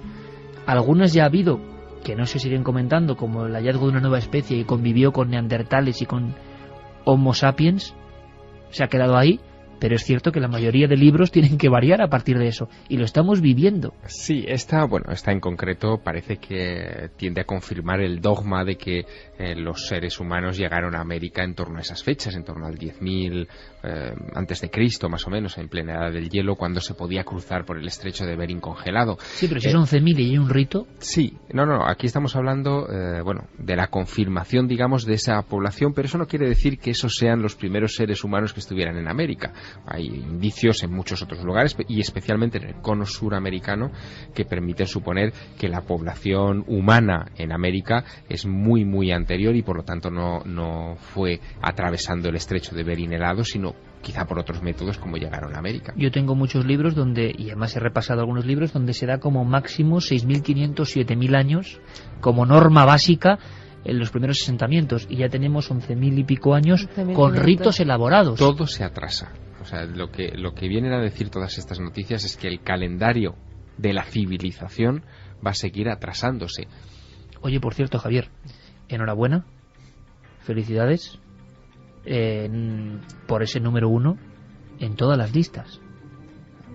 Bueno, yo estoy asombrado también, la verdad, y agradecido. Te estás dando un curro impresionante. Es verdad. Te estás recorriendo España con un autobús que parece todas el autobús las listas fantástico. De ventas de libros. De todas las listas de ventas de libros. Sí, claro. Que esas son las clásicas. Esas no son de Twitter, sino son las clásicas en papel. El ángel perdido, número 1. Y como es un compañero nuestro, nos da tanta satisfacción, nos llena de orgullo. Porque, ojo, Santi. Yo creo que desde Caballo de Troya, que tendríamos que revisar sus datos, no ha habido en 25 años un libro de un investigador del misterio. Por mucho que haga novela, es novela de investigación. Y Javier es lo que es, un periodista del misterio también. En el número 1 de todas las listas. Ahora habrá quien diga, como siempre, no, sí, claro, porque ya me sé cómo es la historia. Claro, con todo ese marketing y con todo ese tal. Y estamos... Bueno, ya se habla del Sierra Bus. Sí. ¿Por qué ciudad aparecerá esta estamos vez? más que acostumbrados. Castilla, esta semana que viene. Castilla, mítica. Sí. Más acostumbrados a un montón de plataformas de publicidad y que luego nada de nada. Porque el oyente es muy sabio. Y digo todo esto, Javier, para trasladar, o hazlo tú si quieres, porque ha recibido además un montón de cariño de milenarios en todo ese trayecto, en toda esa peregrinación. Y como nosotros no últimamente pues estamos encadenados gustosamente, ¿no? Pero aquí no tenemos el eco, ¿no?, de la gente. No hemos ido hace años a la Feria del Libro. Recibir todo ese cariño de la gente que nos encontramos por la calle y que claro, pero así acumulado, pues me gusta mucho saber que a Javier Sierra le hacen llegar además con gestos como muy humanos, ¿no?, el cariño al programa. Y eso yo creo que hay que reconocerlo. Hay, para el anecdotario, muchos pequeños detalles de estos últimos días. He recorrido ya 8 ciudades de las casi 40 que están previstas hasta el próximo 23 de abril y la verdad que es muy impresionante porque en esos instantes, a veces segundos, a veces un minuto que pasas con la gente, he firmado, para que te hagas una idea, en esas 8 ciudades 935 libros, que se dice pronto. Muchos son de oyentes de este programa, de milenarios, de gente que... Y además con un rollo, hay que decirlo así, muy especial, muy auténtico, ¿no? Sí, muy respetuoso. Que me transmiten el entusiasmo por tantos años escuchando este programa. Y fíjate, lo más emocionante es que los hay de todas las edades. Nosotros quizá tenemos la visión sesgada por las nuevas tecnologías de que son los oyentes más jóvenes, los que están ahí detrás escuchándonos y que, en fin, nos siguen, nos envían su información, sus comentarios. Pero es que hay mucha gente mayor que también nos está escuchando. Yo recuerdo en Zaragoza haberme encontrado con un coronel del ejército retirado, en fin, alto como un coloso, que me comentaba también que escuchaba este programa desde hacía años, y muchos otros que nos siguen. Hay un detalle muy emocionante de un taxista, ¿verdad? A mí es que me ha encantado esta historia. Sí, Félix, bueno, me acordaré porque tomé además nota de su historia inmediatamente en el cuaderno de campo. Él estuvo escuchando el día que hicimos la transmisión desde el Monte Ararat con César Pérez de Tudela. ¿Te acuerdas que era de madrugada? Empezábamos el ascenso. Me acuerdo sobre todo del de la bota. Sí, pues fíjate, estábamos iniciando el ascenso de madrugada hacia la cumbre. Era nuestra última jornada allá arriba. Debía haber unos 22 grados bajo cero en ese momento, en el momento de la conexión. Y Félix, que en ese momento hacía el turno de noche en su taxi, decidió, me lo dijo él, quitar el libre para que no se colara ningún cliente en ese momento en el interior del vehículo y poder seguir la retransmisión con los oídos y los ojos muy abiertos. Pues son pequeños detalles, ¿no? Seguro que insignificantes. Además, para muchos. Escribían tanto Félix como su mujer Monse, sí, para darnos ese saludo que lo transmitieron a través de Javier. Fíjate. Y que, por supuesto, ayer mismo nos contaba la anécdota y nos decía que nos transmitía el saludo de Monse y de Félix. Nos vais a permitir, amigos, porque también es un homenaje a vosotros, ¿no? Estos minutillos antes de meternos en la harina del costal de las conspiraciones, porque claro, en el tiempo de crisis que hay, que un taxista, que un abrazo a todos los amigos taxistas, a todos, que nos tratan fenomenal siempre, que oye, que es que los clientes están muy caros, que estamos pasándolo muy mal, que hay poco dinero en la calle, pues que uno quite el libre, porque está enganchado al programa y no quiere que le interrumpan, me parece tan gráfico, tan bonito, tan hermoso, que hay que agradecerlo y dedicarle pues este abrazo cósmico. Gracias a todos, amigos. Javier Sierra ha sido un poco embajador milenario también a raíz de su gira del Ángel Perdido y ha vivido ese calor. Esto, como dicen algunos clubes de fútbol, parece ya mucho más que un programa de radio, ¿no? Y así lo sentimos. Gracias a todos. Pero ahora, Coque Noel, vámonos con la conspiración pura y dura. Santi, la noticia viene de Estados Unidos. Una noticia, en fin, que ha dado un campanazo fuerte y que yo no sé cómo analizas y cómo podemos contar a la audiencia. Pues mira, la noticia, el titular es que el ejército norteamericano utilizó técnicas de guerra psicológica y control mental sobre sus propios senadores y, añado, sobre dignatarios extranjeros que visitaron Afganistán. Y la novela de contarlo es apasionante, porque en una época en que, y alguna vez lo he hecho aquí mismo, algunos nos quejamos de que el buen periodismo de investigación está en un estado casi comatoso, pues podemos congratularnos de que esta es la historia básicamente de un hombre, Michael Holmes, que se confesó ante un periodista de investigación como la copa de un pino, que es Michael Hastings, que trabaja para la revista Rolling Stone. Michael Hastings está destacado en Kabul, está destacado en Afganistán y ha destapado varios escándalos importantes sobre la ocupación norteamericana y sobre la guerra contra los insurgentes talibanes. Pues en las últimas fechas Michael Hastings centró su visión, centró su mirada en uno de los campamentos más discretos que hay en la zona de Kabul, que se llama Camp Eagers. Camp Eagers es donde tiene su sede la unidad de guerra psicológica del ejército norteamericano en Afganistán. ¿A qué se dedican? ¿O a qué se tendrían que dedicar teóricamente? O sea, en Afganistán hay un campamento donde hay un apartado de guerra psicológica. Evidentemente, como lo ha habido en todos los frentes. Como lo ha habido en todos los frentes, por lo menos del siglo XX, que se sepa. Para hacernos una idea de algunas historias de guerra psicológica antiguas, por ejemplo, en la guerra de Vietnam, la guerra psicológica fue sumamente importante. Los expertos en guerra psicológica fueron, por ejemplo, los que tuvieron la ocurrencia de que las unidades de élite norteamericanas mutilasen los cadáveres del Vietcong, cortándoles las orejas y dejando aquellas célebres. Se hacían barajas exprofesos solamente con ases de picas que se distribuían a estas unidades de élite para que dejasen un as de picas encima de cada cadáver, y que aquello se diseñó para infundir el terror en esas guerrillas. Un departamento de guerra psicológica es en aquella situación de Vietnam. ¿Por qué unas de picas junto a los cadáveres? ¿Qué querían demostrar? ¿Que había algún tipo de...? Sí, tenía una connotación siniestra, pero sobre todo se trataba de crear un símbolo que pudieran temer, nada más verlo, de identificar con un icono muy sencillo y muy visual la muerte que podía provenir de los americanos. De un departamento de guerra psicológica pues viene una práctica que en buena ley es considerada como crimen de guerra, pero que se practicó en Vietnam, que es dar escarmientos ejemplares en los pueblos que albergaban a gente del Vietcong o de la guerrilla. Ese tipo de cosas es a lo que se dedica un departamento de guerra psicológica. En la actualidad, en Kabul, ahora mismo se están haciendo cosas humanitariamente más pasables. Básicamente se trata de hacer propaganda de cara a la población civil para que no solo no dé cobertura de ningún tipo a los talibanes o a los insurgentes, sino que delaten cualquier movimiento sospechoso. Son los que ofrecen recompensas a esos delatores, son los que de alguna manera intentan minar la moral de esos insurgentes en las montañas, intentando provocar su deserción, sea tentándoles, amenazándoles. Haciendo un paralelismo, Santi, en España, en la guerra civil, guerra psicológica, sería, por ejemplo, los discursos radiados de Queipo de Llano para ascender por el sur, que causaban auténtico terror solo de palabra y hacían huir en muchas ocasiones a ejércitos contrarios, ¿no? Evidentemente, como las emisiones en inglés que hacían los nazis durante la batalla de Inglaterra, como las emisiones en alemán y en francés que se hacían desde la BBC. Es decir, es una práctica que por lo menos a lo largo del siglo XX se ha llevado a cabo siempre hacia el enemigo.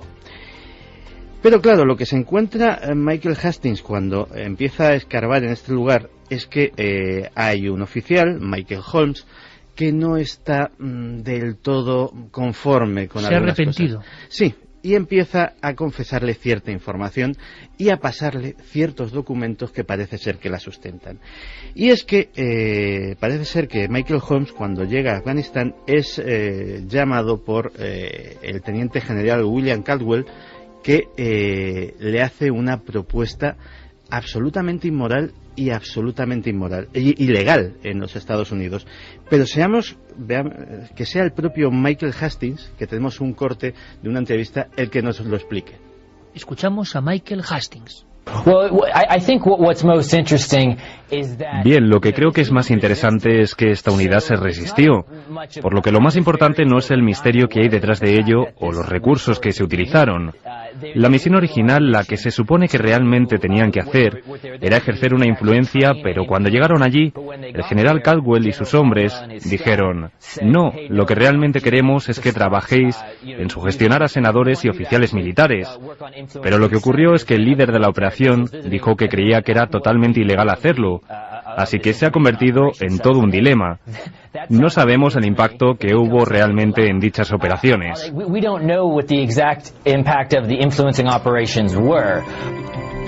Pues estos técnicos formados exhaustivamente en algunas de las más prestigiosas universidades de Estados Unidos y luego entrenados en el ejército, se encontraron con que lo que les pedía el general Caldwell era que a los dignatarios tanto estadounidenses, congresistas, senadores, políticos, incluso altos mandos militares que visitaban Afganistán, sino también a dignatarios extranjeros, periodistas, etcétera, etcétera, les aplicaran esas técnicas casi coercitivas para modificar su voluntad y modificar su conducta. ¿Para qué?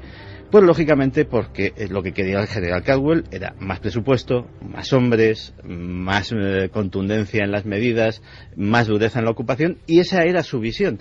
Entonces él tenía esa herramienta que era ese departamento de guerra psicológica y lo utilizó en su provecho. ¿Qué sucede? Y de aquí viene el escándalo. Evidentemente a todos los que estamos oyendo esto nos parece fatal, pero es que en Estados Unidos es ilegal y hay legislación al respecto.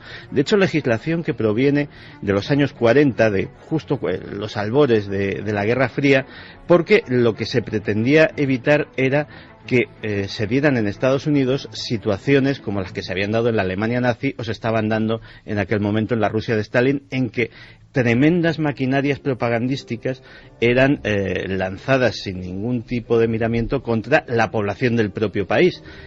Entonces hay leyes en Estados Unidos que hacen absolutamente ilegal que los servicios de propaganda militares actúen sobre los propios ciudadanos norteamericanos. ¿Qué está sucediendo? Pues lógicamente ha habido destituciones, una investigación oficial, el escándalo está servido, Rolling Stone está marcándose pues uno de sus mayores tantos periodísticos, que siempre ha sido, a pesar de ser una revista que ha destacado por su tratamiento de temas musicales, etcétera, etcétera, ha sido una revista con un periodismo de investigación envidiable a lo largo de toda su historia. Santiago, y que ya ha puesto en serios problemas a la administración norteamericana, sí, en otras ocasiones. Efectivamente. No hay más que recordar el pasado mes de junio, por un artículo de parecidas características, se acusaba a Stanley McChrystal, al general, al comandante en jefe de las tropas en Afganistán, precisamente, en fin, que estaba llevando a cabo todas las operaciones de guerra.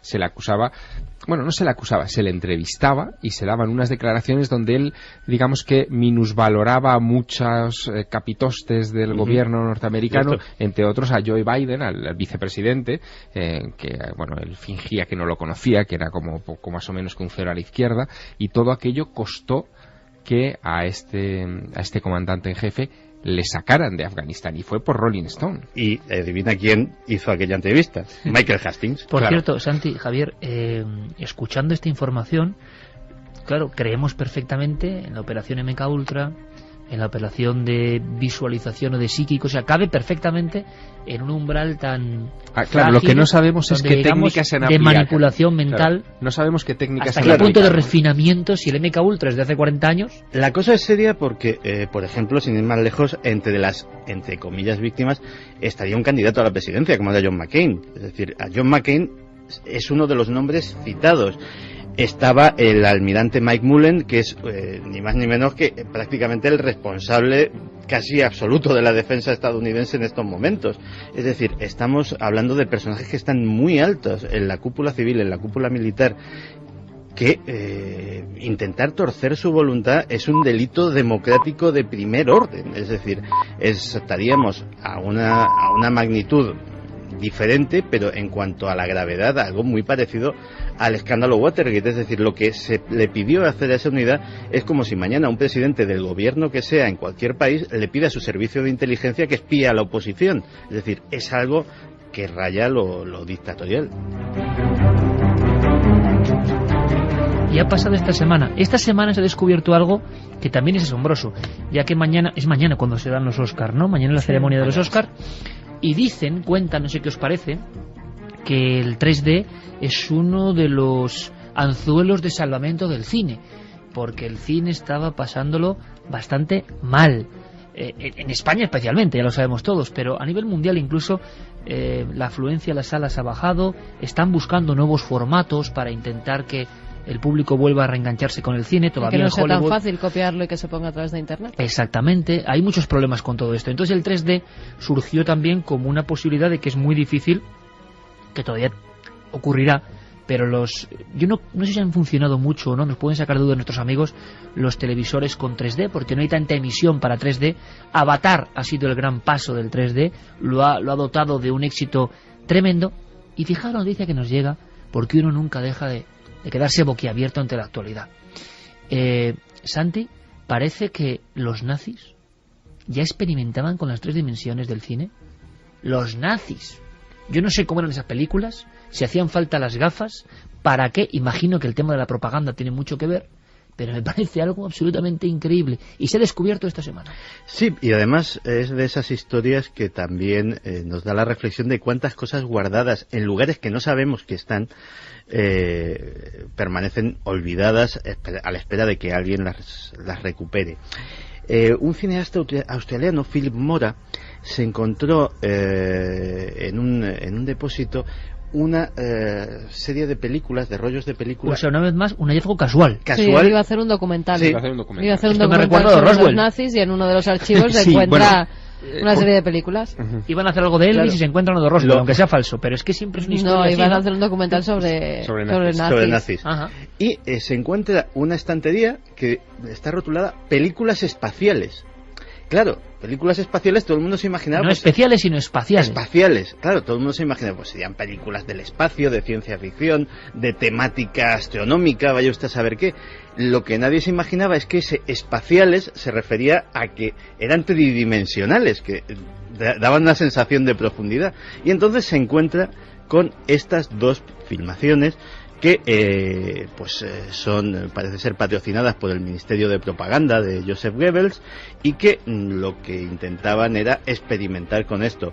Una de ellas, la verdad es que el contenido... sí, el contenido es decepcionante. Sí, es bastante decepcionante.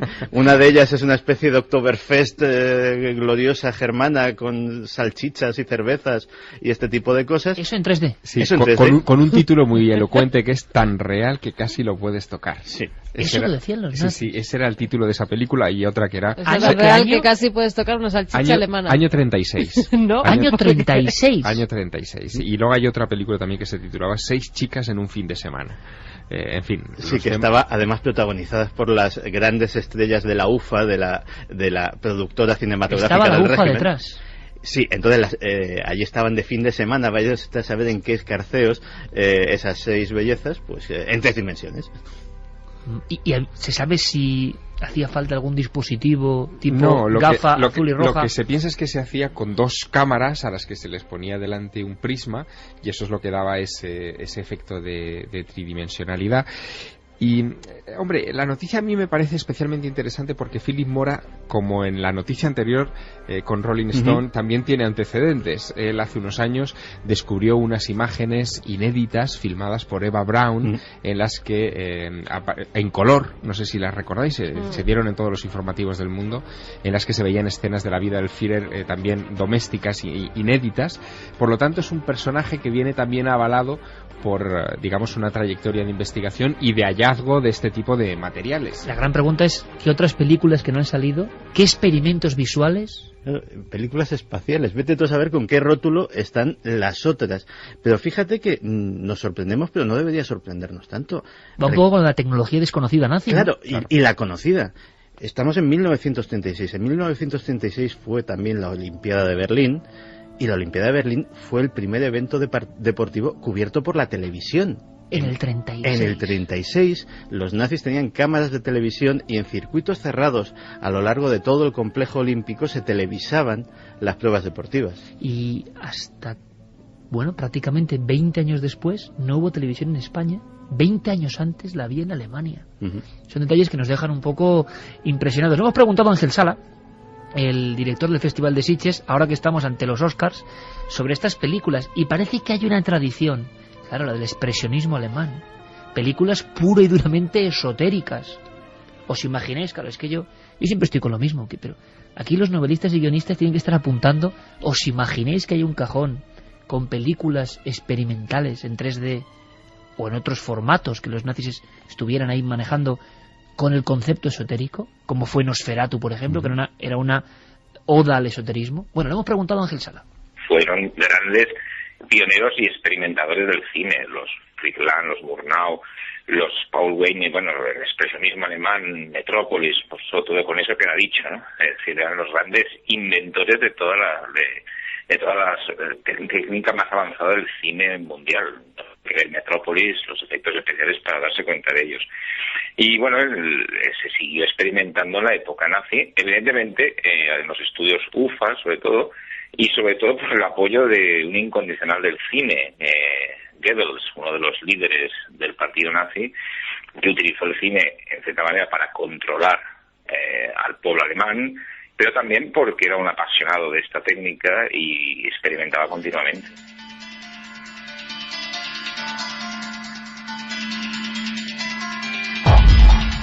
Y un dato más, parece que el cine también es como un bucle y que después, a ver qué opináis, después de tanto efecto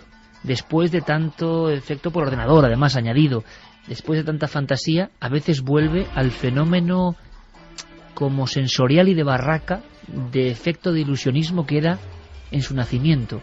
Ángel Sala reflexiona sobre ello. No sé si estaréis de acuerdo o no. Mira, el 3D es un procedimiento... Hay que tener en cuenta que el cine nace en la barraca, es un espectáculo de feria, un espectáculo relacionado con la magia. Los primeros cineastas son casi magos. Y daros cuenta, por ejemplo, que Méliès, que es el gran inventor, casi se considera uno de los grandes inventores del cinematógrafo, realizaba unos cartones vivientes que se llamaban, que eran imágenes superpuestas que daban una sensación de relieve. Tenían mucho de teatro, de magia, de ilusionismo, y ahí juega un papel. El cine, curiosamente, está volviendo a la barraca de feria, es decir, está volviendo a provocar sensaciones, además de emociones, sensaciones visuales que le acerquen a lo que sientes en la realidad, pues cuando viajas en un avión o cuando bajas en una montaña rusa. Y ahí tenemos estos procedimientos del 3D, de los IMAX, etcétera, etcétera, etcétera. No sé si estáis de acuerdo o no, pero el cine está volviendo a tener ese concepto un poco de casi eso, que salga de la pantalla y lo puedas tocar. Como esas exposiciones que había en los pueblos de España, cuando llegaba el carromato del cinematógrafo, era como un mago el que llevaba. Tú veías una realidad paralela. Y quedan cosas por inventar, porque después de que nos aburramos del 3D y a la velocidad a la que van las cosas, esto ocurrirá dentro de poco tiempo, pues habrá que añadir nuevos estímulos sensoriales al cine. Por ejemplo, el olfativo, que es algo mucho de claro, eso. Que es algo que tendrá que inyectarse también. Eso se ha hecho. Y sí, además, hace 20 años, creo recordar, que yo vi una película en odorama. No, Santi. Sí. Tú eras muy raro, Yo vi una película en odorama, concretamente se titulaba Pink Flamingos. ¿De qué era? Era una película muy particular y muy peculiar. Entonces... Estaba solo en la sala, ¿no? No, ten en cuenta que era una novedad, lo anunciaron, el odorama, pues la gente iba. En vez de gafas, ¿tenéis algo para la nariz? Mira, la historia era que con la entrada, en vez de gafas, te daban una especie de tarjetón que tenía unos rascas con unos números. Entonces la historia era que sobreimpresionado en pantalla pues se iluminaba un número y tú tenías que rascar y efectivamente... ¿Y esto en la oscuridad de la sala? Efectivamente salía el olor de que impregnaba... Esto lo inventó un español, seguro. No, esto lo inventó un americano que la verdad se lució porque no voy a... Pero había una escena escatológica concretamente... Y olía a eso, ¿no? Efectivamente, o sea, no estaba conseguido. Vamos a lanzar la pregunta, o sea, ¿alguien más estaba en la sala con Santiago Camacho? El Igual encontramos a alguien... Odorama. O sea, eso es otro... Pink Flamingos en Odorama.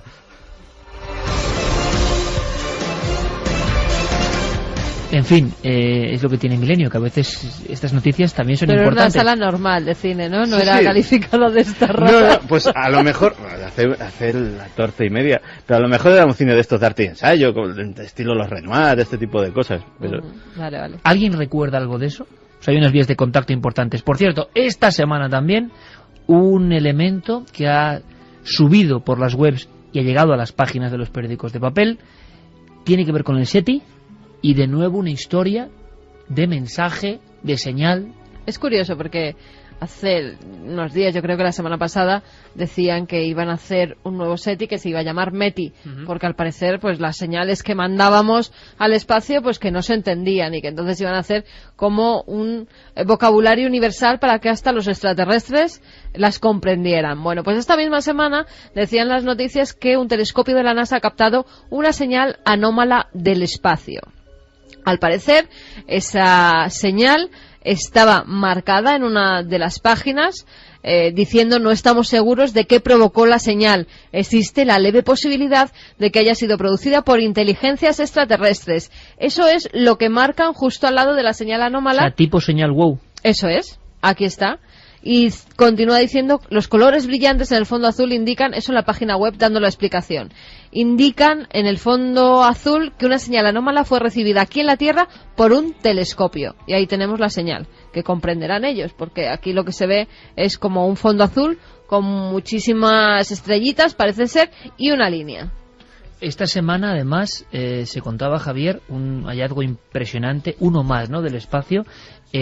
Creo que 20 millones de tierras, si no me equivoco, que pueda haber en nuestra galaxia con los mismos condicionantes exactos para la vida que el planeta azul. Unos 20 millones solo en nuestra galaxia, en esa pequeña porción del océano cósmico. Y también se hablaba hace 10 días exactamente de la aparición de otros planetas girando en torno a soles con el mismo comportamiento que nuestro sistema solar. Volvemos a lo mismo, cosas que parecían increíbles y que el espacio y la tecnología humana están reconociendo. Sí, lo ha dicho además el científico del telescopio espacial Kepler de la NASA, Bill Borucki, que ha dicho que la Vía Láctea puede contener 20 millones de planetas del tamaño de la Tierra que orbitan sus estrellas dentro de la llamada zona habitable. Con las mismas condiciones de la vida. Vamos a ver. El cinturón de la vida, lo que se llama 20 millones de planetas como la Tierra con posibilidades de condición en la Vía de Láctea, vida. En la Vía Láctea, Iker. Es decir, que es en nuestro barrio. En nuestra manzana del cosmos. Decía además que la Vía Láctea albergaría 37 millones de planetas, que la mayoría serán gigantes, hechos de gas, pero si las frecuencias de planetas rocosos vistas por Kepler se mantienen, habría al menos unos 100 millones de estrellas que tendrían en su zona habitable un planeta rocoso. Bueno, 20 millones, nos quedamos con el fragmento y el titular, que yo creo que es increíble, y ojalá, yo no sé si están preparándonos para algo, pero las noticias llegan en aluvión. Lo que no llegamos a saber, y lo vamos a intentar descifrar, aunque sean titulares con Santi Camacho, con esta música terrible y a la vez maravillosa, de Kraftwerk, de Model, ¿no?, el modelo, algo de Anonymous. Se ha puesto este término también muy en boga. ¿Quiénes son? ¿Quién está detrás? ¿Se parece a Wikileaks? ¿Son como comandos de acción que han cogido su fuerza a través de la red? ¿Están dispuestos a hacer otra política? El nombre, a verse, no se sabe quiénes son. Y sin embargo, están apareciendo cada vez más en las noticias. Es una legión auténtica de ciberactivistas que están tomando... Ciberactivistas o activistas sin el ciber, porque iba a decir que están tomando al asalto la red, pero están tomando también al asalto las calles. En muchas ocasiones hay manifestaciones físicas en las cuales podemos ver a cientos de personas con estas máscaras sonrientes que ya son características. Fíjate que hay es un movimiento que tiene ya hasta su propio credo, su propio mantra, muy cortito, pero que ya es conocido por miles de personas. Dicen: el conocimiento es libre, somos anónimos, somos legión, no perdonamos, no olvidamos, esperadnos. ¿Cómo suena con esta voz de Kraftwerk, Pues sí, y básicamente en estas pocas líneas está concentrado lo que es toda la ideología del movimiento. La fuerza es el número y el anonimato. Y básicamente los sociólogos están fascinados porque dicen que es la primera conciencia global en red que se da como fruto precisamente de las nuevas tecnologías, de las redes sociales, etcétera, etcétera. Lo que vienen a decir es que Anonymous, los expertos, lo que vienen a decir es que Anonymous funciona como una bandada de pájaros. No hay nada que la dirija, no hay líderes, no hay gente que imparta doctrina.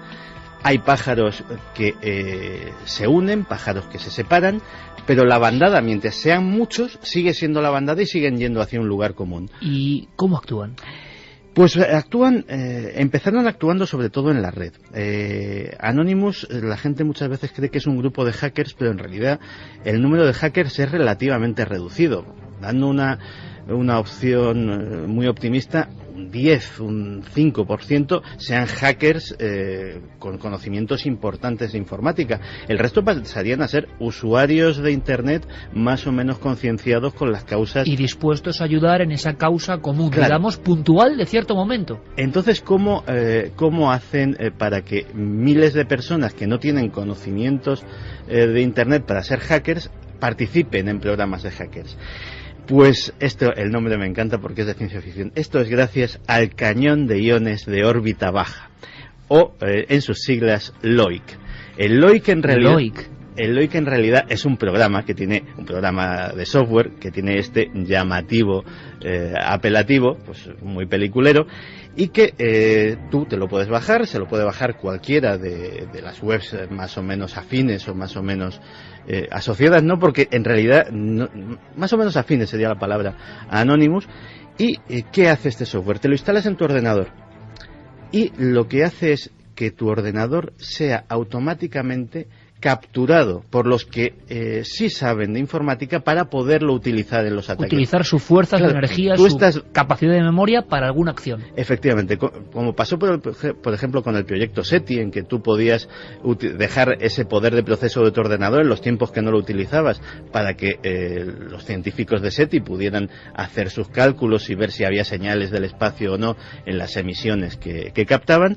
Pues en este caso tú lo que haces es ceder tu ordenador, el ancho de banda de tu conexión a Internet, para hacer esos ataques a instituciones, a partidos políticos o, en definitiva, a aquellos a los que los activistas de Anonymous consideran que están actuando mal. ¿Y contra qué o a favor de qué, también en titulares anti, han ido estos de Anonymous? Pues mira, ha habido muchos casos, posiblemente los más conocidos. No te acordarás por el nombre, pero sí te acordarás en cuanto te doy un dato. De Al Turner, tú no te acordarás por el nombre, pero si te digo el Amero, ¿te acuerdas del Amero? Por supuesto, la moneda. Efectivamente. El Amero fue un invento de Al Turner, que es un locutor de radio que en Estados Unidos pues tiene una ideología de supremacismo blanco, racista, ultranacionalista, etcétera, etcétera, y que parece ser que precisamente por esta línea editorial de su programa pues molestó bastante a la gente del incipiente Anonymous en aquel momento, y le lanzaron tal ataque a sus páginas web que tuvo que pagar una cantidad importante, miles de dólares, por el ancho de banda excedido. O sea, de repente, una página web, puede ser la de cualquiera, que tiene X cientos o X miles de visitantes diarios, de repente eso se convierte en millones, el proveedor dice, bueno, has tenido un tráfico que se lo ha saltado todo y prácticamente te arruina. El más conocido de todos los enemigos de Anonymous es la Iglesia de la Cienciología. O sea, ahí estamos hablando ya de una guerra. Una batalla, una ciberguerra. Sí, una guerra absolutamente a muerte. Y todo a raíz de un casus belli muy pequeño, como empiezan las grandes guerras. De repente hay unos vídeos de Tom Cruise que se filtran a YouTube, en los que parece ser que Tom Cruise no actuaba de una forma que a la Iglesia de la Cienciología le pareciera bien. La Iglesia de la Cienciología pide que eso se retire. YouTube accede y retira esos vídeos, y automáticamente Anonymous percibe en eso una muestra de censura por parte de la Iglesia de la Cienciología y lo convierte en su objetivo. Y la verdad es que el proyecto Chanology, que es como Anonymous llama a la guerra contra la Iglesia de la Cienciología, ha tenido importantísimos éxitos, siempre de la parte de Anonymous, además. Ataques informáticos, todo tipo de presiones, manifestaciones frente a las sedes. ¿En España han intervenido? En España lo más conocido, y pasó hace relativamente poco, es la reacción de Anonymous contra la ley Sinde. Los Goya, ¿no? Efectivamente. El ataque, y los ataques cibernéticos. Ataques cibernéticos contra las sedes del Partido Popular, del Partido Socialista Obrero Español, de la SGAE, de la Academia del Cine, y evidentemente en la gala de entrega de los Goya, pues una manifestación de unos cientos de personas ataviados con las famosas máscaras, que son máscaras que proceden de la película basada en el cómic de Alan Moore, V de Vendetta, en las cuales se representa a Guy Fawkes, que es un personaje inglés que protagonizó lo que se llamó el motín de la pólvora, que básicamente era un plan anarquista de alguna forma para volar el Parlamento británico. Pues este personaje escogido por el protagonista de esta película como icono de su revolución anarquista, y a su vez los de Anonymous, precisamente porque simboliza que todos tenemos una misma cara, no se nos puede imputar nada porque es una bandada de pájaros, es un ejemplo muy bueno, pues lo han cogido a su vez como uniforme. Particularidades: odian los líderes. O sea, había un personaje que se llamaba Cool Blood que intentó hacerse portavoz, dio algunas entrevistas y tal, automáticamente ha sido llevado al ostracismo. O sea, cuando alguien de repente da la cara y dice yo me llamo tal, fulanito de tal, y pertenezco a Anonymous, automáticamente el grupo lo rechaza y lo aparta. Tiene una reacción inmune contra cualquier tipo de liderazgo. En muchos sentidos se parece mucho, en otro concepto, a Al Qaeda, desde el punto de vista de que no hay una estructura piramidal de ningún tipo, es completamente transversal. No, cualquiera puede pertenecer y cualquiera puede reivindicar el nombre de Anonymous para llevar a cabo una acción, siempre y cuando tenga el suficiente número de gente que lo respalde. Y estamos completamente ante un fenómeno social nuevo que dará muchísimo que hablar. Dará mucho que hablar, estaremos muy pendientes, y es la muestra gráfica, yo creo, amigos, de cómo está cambiando el mundo en segundos, en minutos, de forma exponencial, y están surgiendo reacciones increíbles en esa gran red, en esa mente colectiva que es Internet, ingobernable, y que, bueno, espero que los Anonymous hagan cosas para bien. Vamos a ver, estaremos vigilantes. Está dando mucho que hablar es Pink Flamingos, que nos están mandando ahora lo comentamos, las direcciones y las carátulas de las películas que veías antes. Pero esto es un poco también la red, que en un instante tenemos ya la documentación ahí en la página. Pues nos mandaba la carátula de Pink Flamingos. José de Valencia nos decía, Dios mío, si de por sí Pink Flamingos es nauseabunda, en Odorama debe ser épica. Ahí estaba Santi Camacho. La carátula es una especie de travesti, ¿no? Vestido de rojo. El personaje.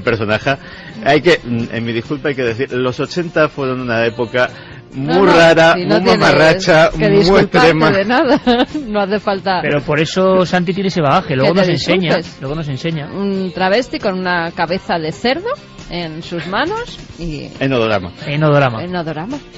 Xavi de Madrid, Dios mío, Pink Flamingos. Oye, una película la historia muy perturbadora, cine de culto con trash. La protagonista era un travesti escatológico, encima con olor. Vaya experiencia. Un saludo, amigos. Y Santi, yo lo veo a Santi solo en una sala oscura y turbia, solo rascando los números. Oye, yo no pensaba que Wikipedia pudiera tener una entrada de Pink Flamingos. Acabo de encontrarla, y la tal o el tal Divine estaba considerado, dice la Wikipedia, como la persona más inmunda del mundo. Sí. Por eso cobra fuerza la imagen de Santi. Santi, la próxima vez no digas el título de la película que fuiste a ver. Diego desde Palencia nos dice: el amigo es el videojuego. La RI 7 también tenía un sistema de tarjeta con olores que no triunfó mucho, pero era curioso, sobre todo el olor a pescado podrido. Encima olores agradables, ¿eh? Estaba muy bien, sí. A ver. Decía, yo de niño escuchaba sonajeros y un bebé llorando y me daba miedo contarlo porque el niño no lo veía. Ya de adolescente descubrí, y ahí se nos cortó el mensaje. Otro es para Ana Rincón, que nos decía: tengo una prima de 3 años que desde hace unos meses le dice a su madre que está jugando con su amiga cuando está sola en su cuarto. Habla con ella como si realmente tuviera una conversación con alguien, como si estuviera jugando con una niña que solo ella ve. La verdad es que llega a dar miedo. También nos decían: tengo 2 problemas. Uno, me toca de guarda solo en la fábrica más tétrica de toda Sevilla. Y 2, mi hijo va a cumplir 3 años y su madre, de pequeña, hablaba sola.